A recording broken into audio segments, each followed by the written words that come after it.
لیا گیا اور کئی دنوں پہ مجھے تھانے میں رکھا گیا۔ سر عدم اعتماد کے حوالے سے بتائیے گا، کاف لیگ کے بارے میں، حلیف جماعتوں کے بارے میں بڑا کہا جا رہا تھا کہ وہ ہمارے ساتھ ملی ہوئی ہیں، مونس رئی کے ایک بیان نے وہ ساری ہوا نکال دی عدم اعتماد کی، اس حوالے سے بتائیے کہ کیا حلیف جماعتیں اب بھی اپوزیشن یا پی ڈی ایم کے ساتھ ہیں کوئی رابطے میں یا آپ کے رابطے؟ یہ بتائیں کہ جب میں سینٹ سے لڑا تھا الیکشن، اس وقت یہ سارے یہی کہا کرتے تھے کہ یہ نہیں جیت سکتے، یہ ہار جائیں گے، اور تمام وزراء جو تھے ان کے بیان آپ بے شک آپ سن لیں کہ انہوں نے کیا کہا تھا۔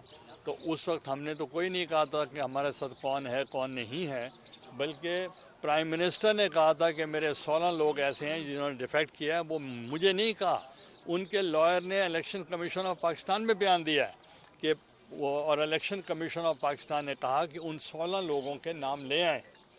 آپ اگر گیلانی صاحب کی بات کر رہے ہیں تو آپ کے پرائم منسٹر نے خود آن ایئر کہا ہے کہ میرے 16 لوگ وہ ہیں جنہوں نے ڈیفیکشن کی ہے۔ تو اب آپ خود سوچ رہے ہیں کہ وہ 16 لوگ جو خود کہہ رہے تھے، تو اب ان کو خود سوچنا چاہیے کہ کن کن نے مجھے ووٹ دیا تھا۔ سر شاہ محمود قریشی صاحب نے جو سینٹ میں آپ پر بڑے انہوں نے تنقید کی ہے، یہ جنگ دونوں مخدوموں کی آج کی ہے یا بہت پرانی ہے؟ اصل جنگ کی وجہ کیا ہے؟ دیکھیں، ہمارے ایک روایات ہیں، ٹریڈیشنز ہیں، ویلیوز ہیں۔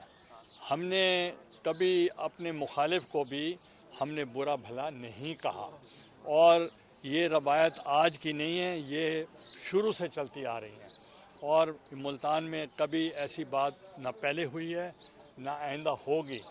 اگر وہ کچھ کہہ رہے ہیں، ان کی ذاتی رائے ہے، ہم ان پہ کیا کمنٹ کریں گے۔ اچھا سر، نیب جیسا ادارہ ہے، انہوں نے ابھی تحریک کرنے میں ناکام ہوئے ہیں، تو آپ کی اگر گورنمنٹ آتی ہے کیا نیب کو آپ برقرار رکھیں گے کہ اس ادارے کو ختم کر دیا جائے گا؟ دیکھیں، ہم ایک احتساب ہوتا ہے، ایک انتقام ہوتا ہے، مگر فرق بہت معمولی ہے، تو اس لیے ہم ایسا بنائیں گے صاف شفاف جس پہ کوئی انگلی نہ اٹھا سکے۔ اب آپ یہ دیکھیں کہ جب میں پرائم منسٹر بنا تو نیب کا ادارہ میرے انڈر تھا، کیبنٹ ڈویژن کے انڈر تھا، تو میں نے پہلے ہی روز میں نے اس کو ریفر کر دیا to the ministry of law, parliamentary affair, justice and human rights کہ آپ اپنے پاس رکھیں، کیونکہ میں نے کسی سے انتقام نہیں لینا، کیونکہ میں بلیو کرتا ہوں کہ جو پولیٹیکل اسٹیبلٹی ہے that leads to economic stability, اور جب تک استحکام سیاسی نہیں ہوگا معاشی استحکام نہیں آ سکتا، اور اس وقت اگر کوئی بحران ہے تو وہ معاشی۔ اچھا، پیپلز پارٹی کا جو لانگ مارچ ہوگا، ایک تو یہ کہ کوئی دوسری جماعت بھی آپ کے ساتھ ہوگی یا اکیلے پیپل پارٹی ہوگی، اور ساتھ میں یہ بتائیے گا کہ حکومت اگر اگریسو ہوتی ہے آپ کے مارچ کو روکنے کے لیے تو کیا لایا عمل اختیار کرے گی؟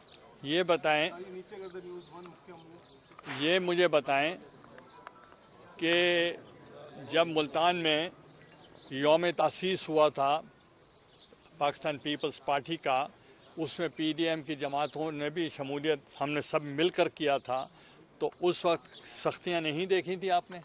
اس وقت آپ نے نہیں دیکھے کہ میرے 2 بیٹوں کو انہوں نے جیل میں رکھا ہوا تھا؟ تو یہ تو پالیٹکس اگر کرنی ہے تو یہ چیزیں تو ہوں گی۔ Thank you. Thank you. میں بہت دنیا